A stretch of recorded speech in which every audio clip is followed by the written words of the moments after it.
Welcome to Lovells Academy Islamabad. हमारा topic है registration of agreement का। ये टॉपिक है पंजाब रेंटल प्रीमिसेस एक्ट का, और ये आईयूबी के स्टूडेंट्स यानी कि इस्लामी यूनिवर्सिटी ऑफ भावलपुर के स्टूडेंट्स के भी काम आएगा ये सब्जेक्ट। उसके साथ साथ अगर पंजाब यूनिवर्सिटी का कोई स्टूडेंट देख रहा है लॉ वाला, उनके लिए भी ये सब्जेक्ट बहुत यूज़फुल है, ये टॉपिक बहुत यूज़फुल है। ठीक है, उसके साथ अगर आप लोग मेरी वीडियोस अगर आप लोगों को अच्छी लगी, नोट्स अच्छे लगते हैं, इजी लगते हैं, तो आप ख़रीद भी सकते हैं मेरे इंस्टाग्राम के अकाउंट से या मेरे फेसबुक पेज से या मेरे व्हाट्सएप के अकाउंट से। इनके लिंक्स आपको इसी वीडियो के नीचे मिल जाएंगे, आप वहाँ से जाके जो है बाय कर सकते हैं। ठीक है, अब हम इसको स्टार्ट करते हैं। सबसे पहले आपने क्या करना है, इंट्रोडक्शन की हेडिंग देनी है। इंट्रोडक्शन की हेडिंग देने के बाद आपने इंट्रोडक्शन स्टार्ट करना है। बट मैं थोड़ा सा इस हेडिंग का मतलब बता देती हूँ। एग्रीमेंट, ये किस एग्रीमेंट की बात कर रहे हैं। अब ये टॉपिक कहाँ से निकाला गया, ये पंजाब रेंटल प्रीमिसेस एक्ट का ये सब्जेक्ट है। ठीक है, एक टॉपिक है। अब ये जो एक्ट है पंजाब रेंटल प्रीमिसेस का, ये रेंट के मामला हैंडल करता है। ठीक है, तो ये जो एग्रीमेंट है, ये एग्रीमेंट फिर कौन सा होगा, रेंट वाला एग्रीमेंट। ठीक है, तो यही जो रेंट वाला एग्रीमेंट है, ये रजिस्टर कैसे किया जाता है, रजिस्ट्रेशन का क्या प्रोसीजर है, किस इदारे से करना चाहिए रजिस्टर, तो वो चीज़ें जो है हम इस पूरे टॉपिक में समझेंगे। तो इंट्रोडक्शन में यही बातें आपने लिखनी है कि when someone wants to rent a house, shop और office, they make an agreement. कि किसी भी इंसान को अगर अपना घर या शॉप, दुकान या अपना दफ्तर, ऑफिस रेंट पे लगाना है, तो सबसे पहले वो एक एग्रीमेंट बनाएगा। ठीक है, this is a kind of promise written on a paper that says who will pay rent, how much and for how long.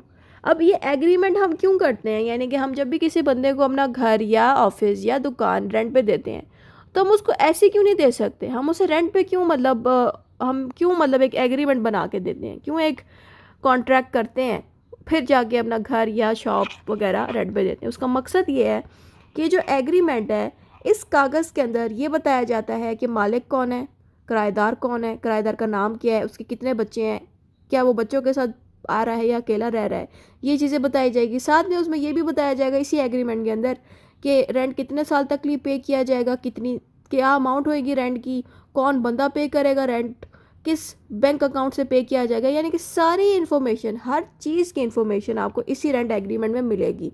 और ये रेंट एग्रीमेंट ज़रूरी इसलिए भी होता है कि ये एक तरह का प्रूफ होता है कि घर वाकई में रेंट पे लग गया और इस पर कौन कौन बंदा जो है रेंट देगा और मालिक कौन है। ठीक है, मालिक का नेम और जो किराएदार है उनका नेम उस रेंट एग्रीमेंट में लिखा जाएगा। सही है, इसलिए बहुत इंपॉर्टेंट होता है। In Punjab Pakistan there is a law called the Punjab rental premises act. ठीक है, अब यहाँ पे हमने बताना है कि पंजाब के अंदर, खासतौर पे पाकिस्तान पंजाब के अंदर एक एक्ट बनाया गया जिसका नाम है पंजाब रेंटल प्रीमिसेस एक्ट। इसी एक्ट की वजह से, इस एक्ट को आप लॉ भी कह सकते हैं, इसी लॉ की वजह से जो भी पर्सन रेंट के मामला से अगर डरता है तो वो डरना छोड़ देगा, क्योंकि इसी पंजाब रेंटल प्रीमिसेस एक्ट ने तमाम लोगों के राइट्स को प्रोटेक्ट कर दिया है। यानी कि कोई भी किराएदार को बेवजह निकाल नहीं सकता। अगर कोई लैंडलॉर्ड डरता है कि कोई गलत किराएदार आ जाएगा, घर पे कब्जा करके बैठ जाएगा, तो वो डरेगा नहीं, क्योंकि इस एक्ट के अंदर सारे प्रोसीजर्स और मेथड्स मौजूद हैं कि किस तरीके से एक गंदे किराएदार को निकाला जा सकता है। क्योंकि अगर कोई गंदा किराएदार आ जाता है जो पैसे भी नहीं दे रहा, ऊपर से कब्जा करके घर में, तो उसको कैसे निकाला जाए, ये प्रोसीजर भी इसी एक्ट में बताया गया है। उसके अलावा अगर मालिक घर की मेंटेनेंस वगैरह नहीं कर रहा और जो टेनेंट है, टेनेंट मीन्स के जो किराएदार है, वो फिर कैसे हेल्प ले सकता है, तो उसके प्रोसीजर्स भी सारी आपको इसी एक्ट में मिलेंगी। तो बात यहाँ पे ये कहना चाह रही हूँ कि ये जो एक्ट है, ये एक तरह से हर उस बंदे को हेल्प करता है जो अपने घर को या तो रेंट पे देता है या रेंट पे जाके रहता है। ठीक है, ये बात यहाँ पे लिखी है कि ये मालिक को भी हेल्प करता है, घर के मालिक, दुकान के मालिक या दफ्तर के मालिक को भी, और उस पर्सन को भी ये एक्ट हेल्प करता है जो किराए पे घर ले रहा है। तो जो बंदा किराए पे घर लेता है उसको हम टेनेंट कहते हैं। फिर आता है one more important rule in this law is about registering the agreement. और इस एक्ट के अंदर सारी बातें तो मैंने आपको बता दी हैं, लेकिन इसके अलावा भी इस एक्ट में ये भी बताया गया है कि एग्रीमेंट का रजिस्ट्रेशन कैसे किया जाएगा। यानी कि जो एग्रीमेंट जिस पे दोनों बंदों का नाम लिखा गया है कि मालिक यानी कि लैंडलॉर्ड का उस पर नाम मौजूद है और टेनेंट जो किराए पे घर ले रहा है उसका नाम मौजूद है एग्रीमेंट पे, लेकिन उसको रजिस्टर कैसे किया जाएगा, ये प्रोसीजर भी इसी एक्ट में एक्सप्लेन किया गया है। ठीक है, तो registering means writing the agreement officially so the government knows about it. अब रजिस्टर करना क्या होता है, एग्रीमेंट तो आपने बना लिया, ठीक है, एग्रीमेंट के बारे में किसको पता है? लैंडलॉर्ड को, मालिक को और किराएदार को, ठीक है। लेकिन जब आप उस एग्रीमेंट को रजिस्टर करा देते हो तो इट मीन्स कि वो एग्रीमेंट एक ऑफिशियल रिकॉर्ड की तरह सेव कर लिया जाएगा, कि गवर्नमेंट को भी अब उस एग्रीमेंट का पता चल जाएगा, ठीक है। इसीलिए हम एग्रीमेंट को रजिस्टर करते हैं, क्योंकि एक तो गवर्नमेंट को पता चल जाएगा कि इन बंदों के बीच एग्रीमेंट हुआ है। उसके अलावा कल को खुदा ना करे कोई लड़ाई लग जाए, कोई मसला बन जाए, तो गवर्नमेंट भी हेल्प कर सकेगी, ठीक है। पता है व्हाट इज रेंटल एग्रीमेंट। फिर आपको एक अगली हेडिंग देनी है व्हाट इज रेंटल एग्रीमेंट की। अगर रेंटल एग्रीमेंट के साथ व्हाट इज नहीं लगाना चाहिए तो आप कह सकते हैं मीनिंग ऑफ रेंटल एग्रीमेंट, ठीक है। तो रेंटल एग्रीमेंट की आपने मीनिंग देना है, फिर आप इसमें आगे मीनिंग की अलग से हेडिंग देते हैं, जैसे कि मैंने दी है सिंपल मीनिंग की, जिसमें आप बताना है कि rental agreement is a written paper that shows.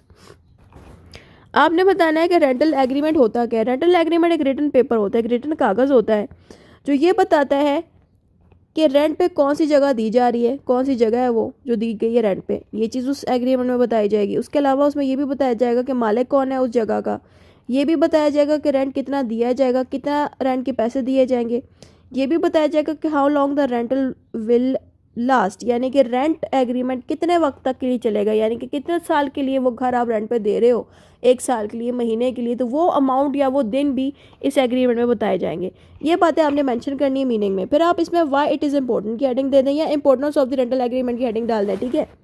Importance में आप बताएंगे it protects the tenant from unfair eviction, it protects the landlord from not getting the rent.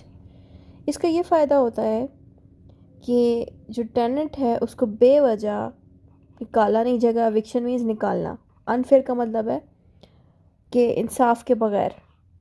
Landlord को टाइम पे अगर नहीं मिल रही, टाइम पे रेंट नहीं मिल रहा टेनेंट से, तो इसकी मदद से लैंडलॉर्ड्स को टाइम पे फिर पेमेंट भी मिलेगी। फिर आगे आता है it helps the government know about the property rules. और अगर गवर्नमेंट को रेंट के बारे में कोई चीज़ जाननी है या कोई रूल्स समझने हैं कि रेंट के मामला कैसे हैंडल किए जाएँ, तो गवर्नमेंट भी इसी पंजाब रेंटल प्रेमिसेस एक्ट की मदद से सारे रूल्स सीख सकती है कि रेंट के मामला कैसे हैंडल करने चाहिए। फिर आता है what does registration means. Registration का मतलब क्या होता है? Registration is like getting an official stamp from the government. Registration बिल्कुल ऐसा है कि आपके नॉर्मल एग्रीमेंट पे एक स्टैम्प लग जाए जिससे पता चल जाए कि यस ये डॉक्यूमेंट ओरिजिनल है। जैसे आपने अक्सर देखा होगा कि कोई कागज़ शेयर होता है ग्रुप में, लेकिन आप तभी उस पर यकीन करते हो जब उस कागज़ पे किसी बड़ी अथॉरिटी का सिग्नेचर हो या स्टैम्प लगा हो, ठीक है। वही बात यहाँ पे भी बताई जा रही है कि रजिस्ट्रेशन तभी ऑफिशियल कहलाया जाएगा जब उस पर बाकायदा गवर्नमेंट के किसी इदारे का स्टैम्प हो। अगर स्टैम्प लगा होगा उस एग्रीमेंट पे तो इट मीन्स कि वो एग्रीमेंट रजिस्टर हो गया, ठीक है। तो इसलिए आपने रजिस्टर का मतलब ये बताना है। Once register the agreement becomes official and legal. हमें कहते हैं एक दफ़ा रजिस्ट्री हो जाए एग्रीमेंट की तो वो एग्रीमेंट ऑफिशियल हो जाता है और लीगल। लीगल मतलब कि लॉ के अंदर भी उस एग्रीमेंट का बड़ा ज़रूरी रोल अदा होगा। खुदा ना करे कल को अगर इनकी लड़ाई लगती है लैंडलॉर्ड एंड टेनेंट की, तो इसी एग्रीमेंट की मदद से हम इस एग्रीमेंट को कोर्ट में पेश करेंगे, कोर्ट में दिखाएंगे, और अगर ये रजिस्टर हुआ हो तो यही एविडेंस एक बहुत सॉलिड, यही एग्रीमेंट एक बहुत सॉलिड एविडेंस बन जाता है। क्योंकि जब भी कोई इस तरह का डॉक्यूमेंट या एग्रीमेंट रजिस्टर हुआ हो तो वो रजिस्टर्ड डॉक्यूमेंट एक लीगल प्रूफ बन जाता है, यानी कि एक एविडेंस बन जाता है, ठीक है।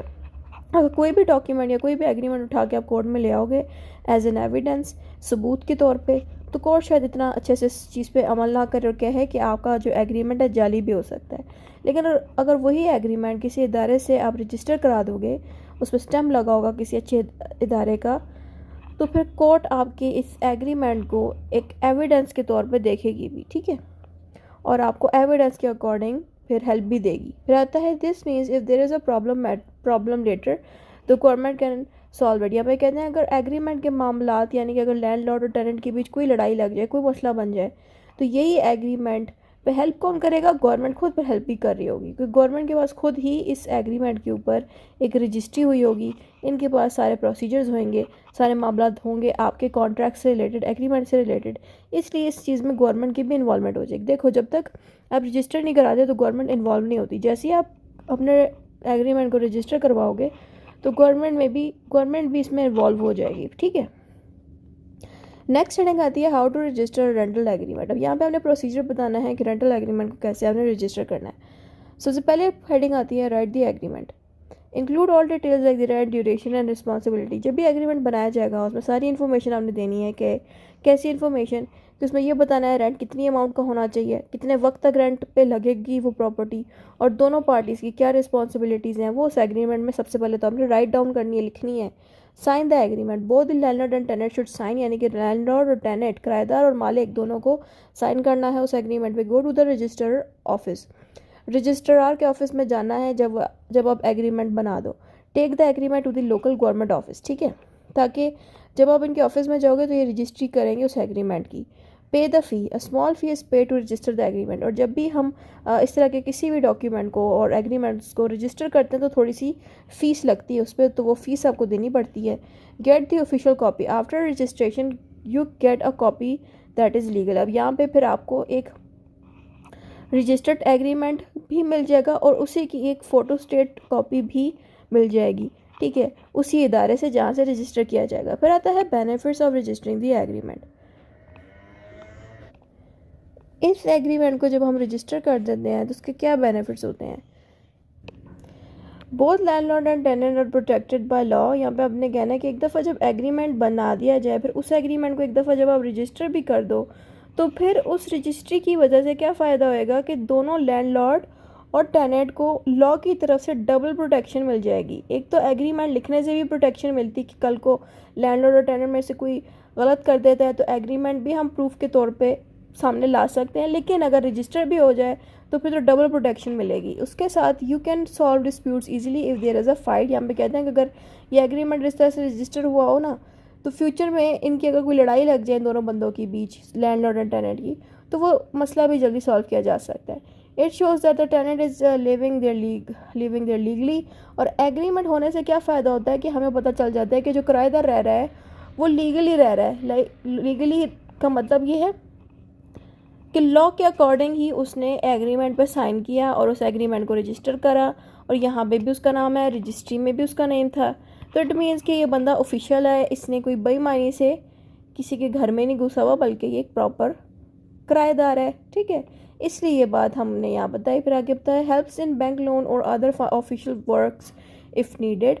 और अगर इसी तरह का एग्रीमेंट रजिस्टर हो जाए तो बैंक के मामलात में भी हम एज अ प्रूफ इन एग्रीमेंट्स को दिखा सकते हैं, ताकि इनमें भी हेल्प हो सके। कंक्लूजन जो ऊपर पड़ा है वो दोबारा दोहरा देना। कंक्लूजन में इतना ही था इस वीडियो में।